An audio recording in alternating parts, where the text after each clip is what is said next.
అందరికీ నమస్కారం. ఉమ్మడి కృష్ణా జిల్లాలో చంద్రబాబు నాయుడు గారి మీద విశ్వాసం లేని కుక్కలు.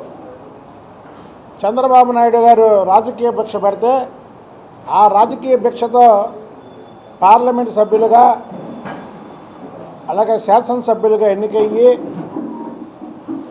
స్వలాభాల కోసం వైసీపీలో చేరడమే కాకుండా మళ్ళీ చంద్రబాబు నాయుడు గారి మీద విమర్శించడం, లేనిపోయిన నిందలు వేయడం వీళ్ళకి అలవాటు పడిపోయారు. ఇప్పుడు కొత్తగా వీడు కేసినేని నాని అనే కుక్క మరవడం మొదలుపెట్టింది. మొన్నటి వరకు కొడాల నాని మురిగేవాడు, మా నాని ఆపి ఈ నానితో మురిగిస్తున్నారు. వీడు మొన్న చంద్రబాబు నాయుడు గారు టికెట్లు అమ్ముకుంటున్నాడు అని ఆయన మీద ఒక నింద వేశాడు. ఎందుకంటే ఆ నిందని మేము ఇచ్చేయాలి కాబట్టి చెప్తున్నాం. దానికి రాష్ట్రం మొత్తం జగన్మోహన్ రెడ్డి ఎలా దోచుకున్నాడో దాంట్లో ఒక పావలా దోచుకున్న వ్యక్తి పెద్దిరెడ్డి రామచంద్రారెడ్డి ఈయనేదో కేసినేని నాని సత్యహరిశ్చంద్రుడు అయినట్టు, ఇతను నోటి నుంచి అబద్ధం రానట్టు కేసినేని నాని చెప్పాడులాగా అని ఇతను చెబుతున్నాడు. బాబు పెద్దిరెడ్డి రామచంద్రారెడ్డి వైసీపీలో చేరే 10 రోజుల ముందు ఇలాంటి నీచ నికృష్ట వెధవలాంటి సీఎం నా జీవితంలో చూడలేదని కేసినేని నాని జగన్మోహన్ రెడ్డిని ఉద్దేశించి అన్నాడు. అది నిజమైతే ఇది నిజమే, చెప్పుమని నువ్వు దీనికి సమాధానం. కేసినేని నాని అంట చెప్పాడంటున్నావు కదా. కేసినేని నానికి ఒక శాపం ఉంది. ఎందుకంటే తెలుగుదేశంలో ఉన్నప్పుడు మాకు చెప్పేవాడు. ఏంటయ్యా శాపం అంటే ఒక ముని శపించాడంట ఎక్కడో. ఎందుకంటే ఈ మధ్య గుళ్ళకి అట్లకి వెళ్తున్నాడు చూడండి మీరు.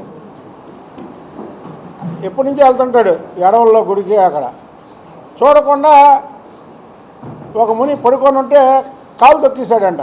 బండగా ఉంటాడు కదా, కాలు తొక్కేస్తే ఆ మునికి బాగా నొప్పి వచ్చి లేచి శపించాడు. ఈరోజు బట్టి నీ నోట్లోంచి ఏ ఒక్క నిజం చెప్పినా నీ తల 1000 ముక్కలు అయిద్దని శపించాడు. అప్పటి నుంచి వీడి కేసినేని నాని అనేవాడు పరమ వెధవ. ఆడ మాటలు చెప్పేవన్నీ కూడా అబద్ధాలే, ఒకటి కూడా నిజం చెప్పడు. వైసీపీలో చేరి 7 పార్లమెంటులో ఉన్న 7 వైసీపీ అభ్యర్థులు గెలుస్తారు అన్నాడు. నీ దెబ్బకి వసంత కృష్ణప్రసాద్ రాజకీయ చరిత్ర ఉన్నటువంటి కుటుంబం, ఆ నాన్న హోమ్ మినిస్టర్ కూడా చేశాడు. నీ దెబ్బకి 1 వికెట్ పడిపోయిందిరా బాబు. అసలుకే పార్టీ అటు ఇటుగా ఉంది, మళ్ళీ ఇందులోకి వచ్చి ఈ అబద్ధాలాడు పార్లమెంట్ సభ్యుడిగా పోటీ చేస్తున్నాడు. చంద్రబాబు నాయుడు గారు భిక్ష పెడితే చంద్రబాబు నాయుడు గారిని తిడుతున్నాడు. ఏ మాట కామాట కృష్ణప్రసాద్ ఒకసారి చెప్పాడు, నేను చంద్రబాబు గారిని విమర్శించను అని. నన్ను జగన్మోహన్ రెడ్డి విమర్శించమన్నాడు, నేను చంద్రబాబు గారిని విమర్శించను అని చెప్పాడు. వీడొచ్చి ఇందులో అడుగు పెట్టాడు. వీడికి డిపాజిట్లు రావు, వీడి పక్కన తిరిగితే మనకి డిపాజిట్లు రావని 1 వికెట్ పడిపోయింది అప్పుడే. ఇంకా చాలామంది మాకు టచ్లో ఉన్నారు. ఈ ఎన్టీఆర్ జిల్లాకు సంబంధించినటువంటి వాళ్ళు చాలామంది ఉన్నారు. ఇది నీ బతుకు, ఇది నీ బలం అని దొన్నపోతులా బలిసి ఆ లావు చూసి బలం అనుకుంటున్నావు నువ్వు. నీ వెనక పట్టుమని 4 మనుషులల్లా నువ్వు చంద్రబాబు గారిని విమర్శిస్తావు. వీడు ఎంత బ్లాక్మెయిలర్ అంటే విజయవాడ వెస్ట్ కోఆర్డినేటర్ వేస్తారా వేయరా, లేకపోతే నేను పార్లమెంటు సభ్యుడిగా రిజైన్ చేస్తానని చెప్పి చంద్రబాబు గారిని ఆ రోజు 3 ఎంపీలు ఉన్నారు, ఎందుకులే వీడితో గొడవ అని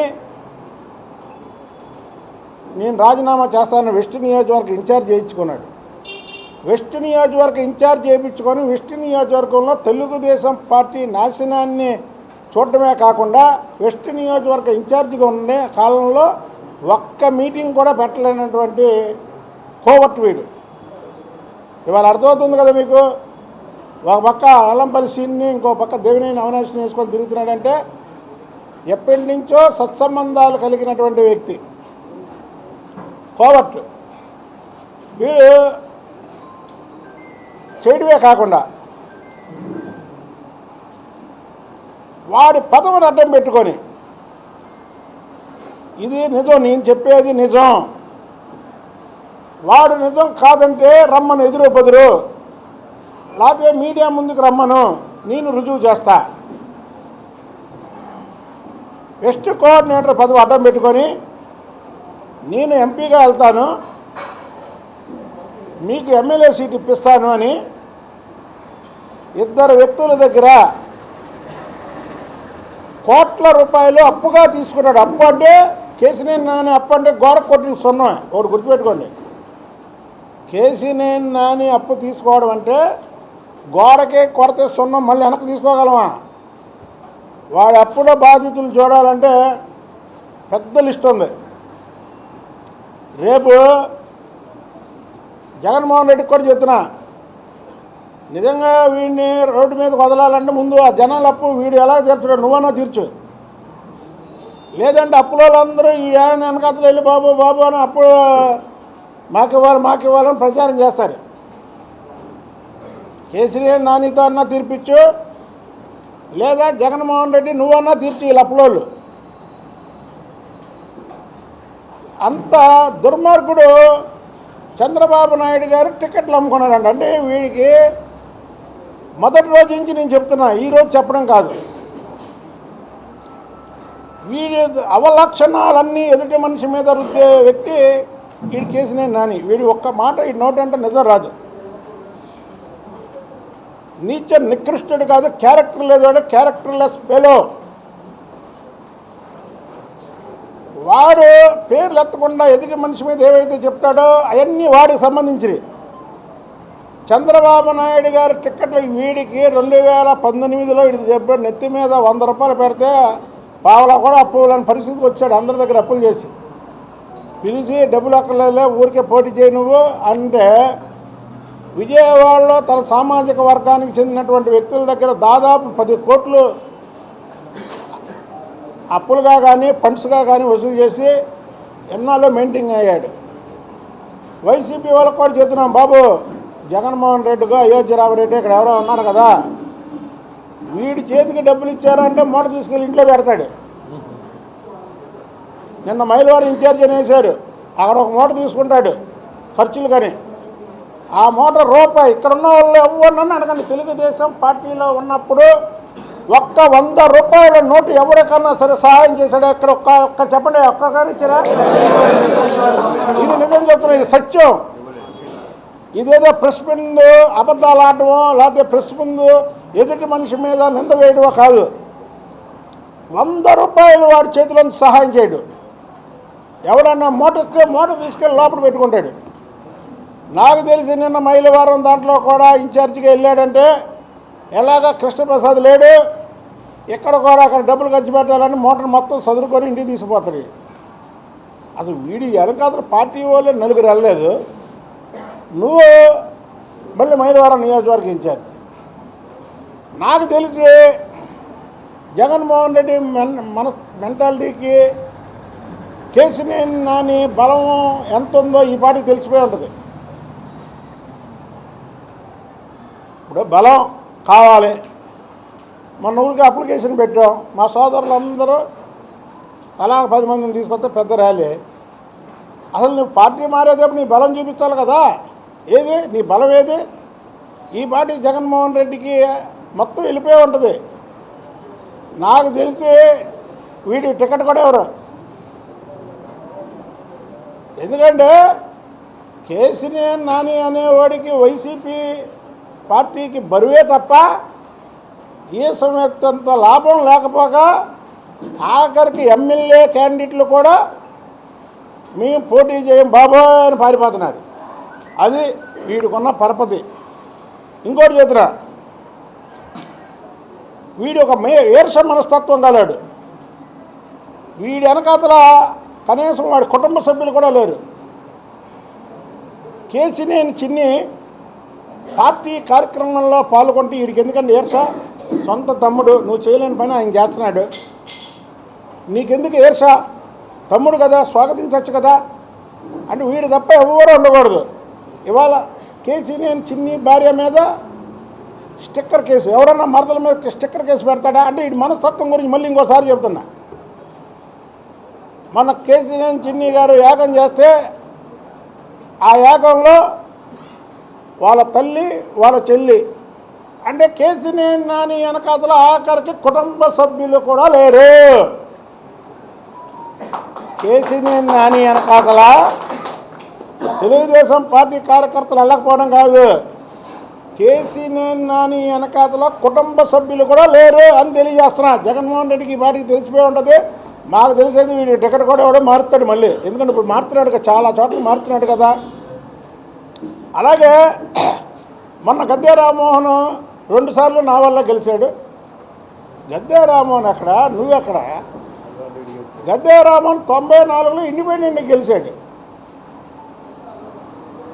99లో మాజీ కేంద్ర మంత్రి ఉపేంద్ర గారి మీద గెలిచాడు. అలాంటిది గద్దె రామ్మోహన్ నీకు పిచ్చేలా తెర్రా, నీకు పిచ్చి పట్టినట్టు మాట్లాడుతున్నావు నువ్వు. ఇంకో విషయం ఏంటంటే 2014, 2019 నేను పార్టీ అధ్యక్షుడిని. ఈ విజయవాడ నగరానికి 6 సంవత్సరాలు పార్టీ అధ్యక్షుడిగా పనిచేసిన వాళ్ళు తెలుగుదేశం పార్టీ చరిత్రలో లేరు. ఆ రోజు పార్టీ అధ్యక్షుడిగా విజయవాడలో 3 నియోజకవర్గాల్లో సమన్వయం చేయడమే కాకుండా ప్రతి ఒక్కరి దగ్గరికి వెళ్ళి, అరే బాబు వీడు పిచ్చి నా కొడుకైతే అయ్యాడు, మన పార్టీ గెలవాలి, వీడి పిచ్చోడే, వీడి దగ్గరికి రానంటే అయ్యా బాబాని బతులాడుకొని వీడు 2 సార్లు విజయవాడలో మెజార్టీ తెచ్చింది నేను పార్టీ అధ్యక్షుడిగా ఉన్నప్పుడు. ఇంకొక విషయం ఏంటంటే వీడు గెలిచింది 8,000తో అయితే గద్దె రామ్మోహన్కి అక్కడ 17,000 మెజార్టీ వస్తాయి, వీడికి 12,000 వచ్చింది. అంటే గద్దె రామ్మోహన్ నియోజకవర్గంలో గద్దె రామ్మోహన్ దగ్గర వచ్చిన మెజార్టీతో వీడు గెలిచి వీడు గద్దె రామ్మోహన్ని నేను గెలిపించానంటాడు. అంటే వీడు ఎన్ని చెప్పే కదా మునిశాపం ఉంది. ఆ మునిశాపం వల్ల వీడి మాట్లాడే ప్రతి ఒక్క మాట కూడా అబద్ధమే. దయచేసి మీడియా మిత్రులకు కూడా చెప్తున్నా, వాడు అబద్ధాల కోరు. వాడి అబద్ధాలు టీవీలో వేసారనుకోండి, మా నిజాలు కూడా టీవీలో అలాగ పక్కన పెట్టేయండి. వాడు అబద్ధాలు చెప్తాడు, మేము నిజాలు చెప్తాం. చంద్రబాబు నాయుడు గారు అండి టికెట్లు అమ్ముకోవడం. వీడు ఎప్పుడైతే మా దగ్గరికి వెస్ట్ నియోజకవర్గం టికెట్ ఇప్పిస్తానని డబ్బులు అప్పుగా తీసుకొని అప్పు ఇవ్వట్లేదు, వాళ్ళని ఎక్కడ బయట పెడతామని చంద్రబాబు గారి మీద నిందవేయడు. దానికి పెద్దిరెడ్డి రామచంద్రారెడ్డి నిజాయితీపరుడు, రాష్ట్రంలో పెద్ద నిజాయితీపరుడు. నిజాయితీలో మళ్ళీ మామ జగన్మోహన్ రెడ్డిని మించిన నిజాయితీపరుడు. అంటే అర్థం చేసుకోండి మీరు. పెద్దిరెడ్డి రామచంద్రారెడ్డి మైనింగ్ వ్యాపారం అనేది వేరే వాళ్ళు చేయడానికి లేదు. ఒక శాఖకు సంబంధించినటువంటి వ్యాపార లావాదేవీలు ఉంటే ఆ శాఖ ఆయన చేయకూడదు. జగన్మోహన్ రెడ్డికి ఆ మాత్రం ఇది కూడా లేదు. ఇతనికి వ్యాపారం, దానికి మంత్రి. అంటే అంత నిజాయితీపరుడు. వీడు చెప్పడం, అతడేమో అది చెప్పడం. వీళ్ళు దేశాన్ని రాష్ట్రాన్ని నాశనం చేయడమే కాకుండా ఈ కుక్కతో మరిగిస్తున్నారు. మరిగించి నేను ఏదైనా మాట్లాడితే చంద్రబాబు గారు మాట్లాడిస్తాడు అంటారు. చంద్రబాబు నాయుడు గారు నాతో ఎందుకు మాట్లాడిస్తాడా? నేను చంద్రబాబు నాయుడు గారికి వీర విధేయుడిని. చంద్రబాబు నాయుడు గారు మీద మాట్లాడితే నేను మాట్లాడతా అంతే. ఇవాళ కాదు రేపన్నా నేను ఇదే సాక్ష్యం చెప్తా. కనుక కేసీఆర్ నాని నీ అబద్ధాలకి కాలం చెల్లింది. దయచేసి జగన్మోహన్ రెడ్డి నువ్వు కానీ ఇతనికి బీఫామ్ ఇవ్వాలనుకుంటే ముందు అప్పులోళ్ళందరినీ పిలుచు, అప్పులోళ్ళు సెటిల్ చేయి, తర్వాత బీఫామ్ ఇవ్వు. లేదా వీడి వెనకాతలే ఒక జీప్ పెట్టుకొని అప్పులోళ్ళందరూ వీడి వెనకాతలు వెళ్తారు. ఓకే తమ్ముడు, థ్యాంక్ యూ.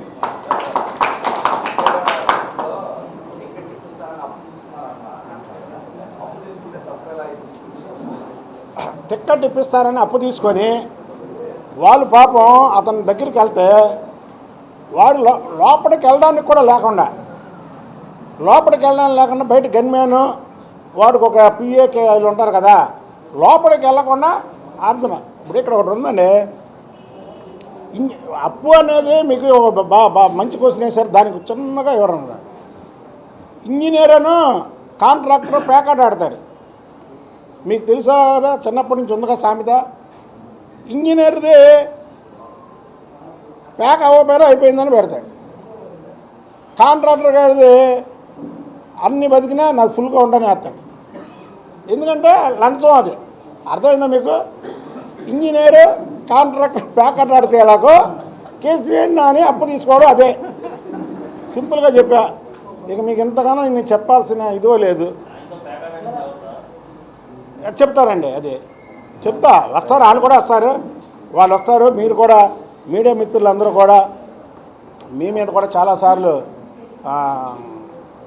మీడియా ఇది ఈ లోగో పెడితే తోసిన రోజులు చాలా ఉన్నాయి. అయినా సరే మీరు బరాయించారు, పాపం బరాయించి వాడి సైకో మెంటాలిటీకి ఇచ్చేశారు. అలాగే ప్రతి ఒక్కడు వాడి భార్యన వాడి దగ్గర మానసికంగా ఇబ్బంది పడనున్నాడు. ఈ విజయవాడ సిటీలో లేడు. జగన్మోహన్ రెడ్డి కూడా సేమ్ అదే క్యారెక్టర్ కాడికి పిలిచాడు. అయితే జగన్మోహన్ రెడ్డి ఈ పాటకు అర్థమైపోయి ఉంటుంది, ఏమో ఈ నలుగురు కూడా రాలి ఈడేంటి పెద్ద మాటలు ఈడు తోపు తురుము అనుకున్నాము. ఆఖరికి ఉన్న ఒక్క వసంత కృష్ణప్రసాద్ కూడా వెళ్ళిపోయాడు. అది అంతా నామోషే తెలుసా. ఇది ఒక ముఖ్యమంత్రి సభ పెడితే ఆ సభకి ఆల్రెడీ ఎమ్మెల్యేగా ఉన్నటువంటి వ్యక్తి జావేదేవ్ నీ దానికి నేను రాను అని వెళ్ళిపోయాడంటే అసలు నువ్వు అసలు లెక్కలో లేడు ఎవడో జగన్మోహన్ రెడ్డి అనే వ్యక్తి. ఓన్ అక్కడికి ఎవరినన్నా మంచి వ్యక్తిని పంపించి కొద్దిగా జనాలు మొబిలైజేషన్ చేశారంటే ఈ అప్పులప్పారని పంపించారు. ఈడ మూట తీసుకొని డైరెక్ట్గా ఇంటికి పోతాడు. అది థ్యాంక్ యూ తమ్ముడు.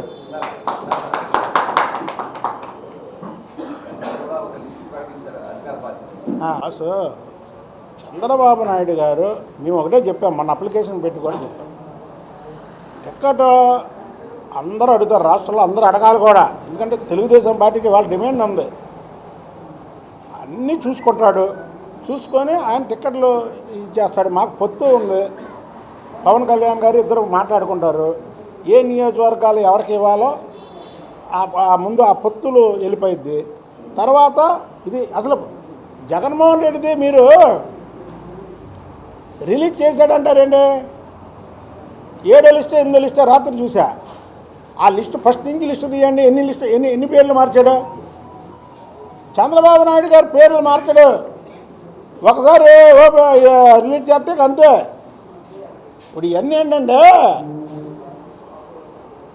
అసలుకి ఇది ఒక ఆటలాగా ఉంది జగన్మోహన్ రెడ్డికి. లిస్టు వదలడమేంటి, అనిల్ కుమార్కి ఫస్ట్ ఎక్కడ ఇచ్చాడు, నెల్లూరు ఇచ్చాడు. తర్వాత నువ్వు ఇక్కడ పనికిరావని అక్కడ ఇచ్చాడు. అలా పాప ఒక అమ్మాయికి అరకిచ్చాడు, ఒక ఆడకూతురికి పనికిరావని తీసి మళ్ళీ ఇంకొకరికి ఇచ్చాడు. ఇలా ఎన్ని చోట్ల ఎంతమందిని మారుతున్నాడు. ఇప్పుడు మేము చెప్పుకుంటూ పోవాలంటే అతను లిస్టు వదిలింది, అదే లిస్టు. అది లిస్టు కాదు, డబ్బులు మూటలు లాగుతున్నాడు, మళ్ళీ వెనక్కి లాగుతున్నాడు. మూట ఎవరిస్తే వాళ్ళు, పేరు వదిలిన వాళ్ళు మూట వెళ్ళదనుకో మళ్ళీ వేరే పోడు. జగన్మోహన్ రెడ్డికి చంద్రబాబు నాయుడు గారు అనేవాడికి పోటీయే కాదు, ఒకటి గుర్తుపెట్టుకోండి. ఏనుగు సచ్చినా వెయ్యా బతికినా వెయ్యా అని చంద్రబాబు నాయుడు గారు ఓడినా సరే ఈ రాష్ట్రానికి రాజులాగే ఉన్నాడు. ఆయన ఓడినా జనాల్లోకి వెళ్తే ఒక రాజుకి ఇచ్చే గౌరవం ఇచ్చారు ప్రజలు. జగన్మోహన్ రెడ్డి అనే వ్యక్తి కానీ ఓడిపోతే ఈ రాష్ట్రంలో కాదు కదా, ఈ దేశ సరిహద్దుల్లో కూడా ఉండడానికి పనికిరానటువంటి వ్యక్తి. థ్యాంక్ యూ తమ్ముడు.